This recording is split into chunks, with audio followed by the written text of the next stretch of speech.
Okay. My name is Emma Hollis, and today I will be talking about Claude Monet. I like to consider Monet as a beautiful rebellion, as he went against the traditional norms of other artists and started the movement known today as Impressionism. Today I'll be talking about his early life, style, criticism he received, his famous painting of the water lilies, and I'll be giving my own critique. So according to Natalia Brodskaya and Nina Kalkina, Monet was born November 24th, 1840 in Paris, France. He was the second son to Claude Aldathe and Louise Justine Aubrey Monet. In 1845, his family moved to Le Havre, Normandy, where they spent the rest of his adolescence. His father was a store owner and his mother was a dancer, and his father wanted him to take over the store when he got older. However, Monet wanted to be an artist, and in 1851 entered the Le Havre Secondary School of Arts to continue his education. However, he found these classes boring and traditional, and so he traveled to Paris in 1854, where he was only supposed to spend 2 months and ended up spending 2 years there, as he was enthralled by Paris and the Louvre. In 1856, he met his mentor, Eugene Boudin, who was the person who taught him how to oil paint. His mentor wanted him to enter into traditional art school. However, he rebelled again and entered the war. He fought the war in North Africa until he returned home in 1862 to Paris, where he started his art career. So his style, from Artable, focuses on color instead of the objects or human figures, and he uses natural light in most of his paintings. So as seen in Camille with the woman in the dress, this is his wife. He used the dark tones of black and browns to blend into the background, and he would use low lighting to illuminate the lighter colors on the woman's skirt. The small mouse canvas display emits light against the colorful, dark background. And then the second painting on the top, Woman in the Garden, creates a bright contrast between the white dress and the grass.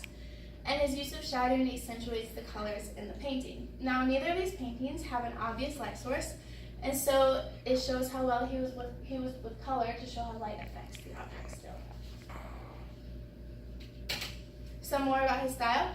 He used fast brushstrokes to depict light and used bright, vibrant colors, which many of his paintings were done of sunsets on water, and so he used these fast brushstrokes to depict the light with the vibrant colors. And he also was super interested in painting objects at different times of the day to show how light is depicted differently at different times of the day.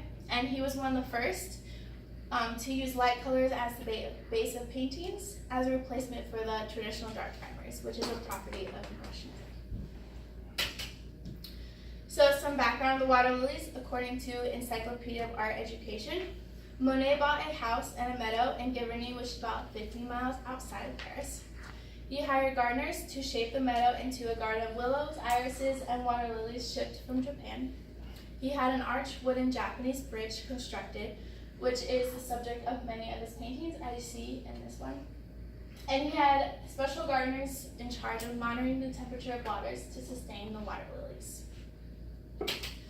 Some more information on this is that Monet began painting the water lilies repeatedly between 1897 and his death in 1926.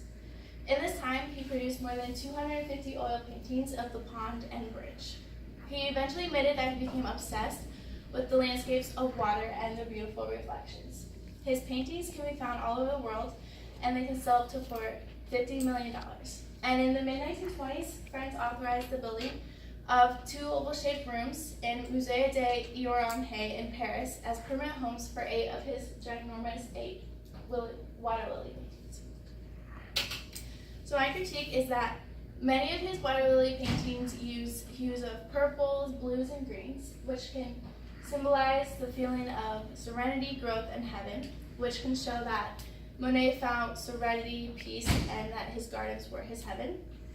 And also, he used fast brushstrokes and bright colors to tell stories and show movement.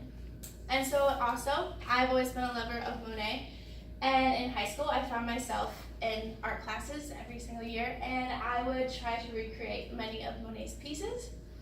And through this, I could find that his brushstrokes are really what made his pieces unique. And my senior year of high school, my art teacher came to me and asked me to, along with 2 other girls, to paint a mural in my high school. recreating one of Monet's water lily paintings. And so I actually have a picture of it. So this is the mural me and my friends painted outside of our art classroom, and you can even see, even though we were creating it, his fast brush strokes in like the dirt on the bottom and then the water lilies up top. And this is a picture of his iris.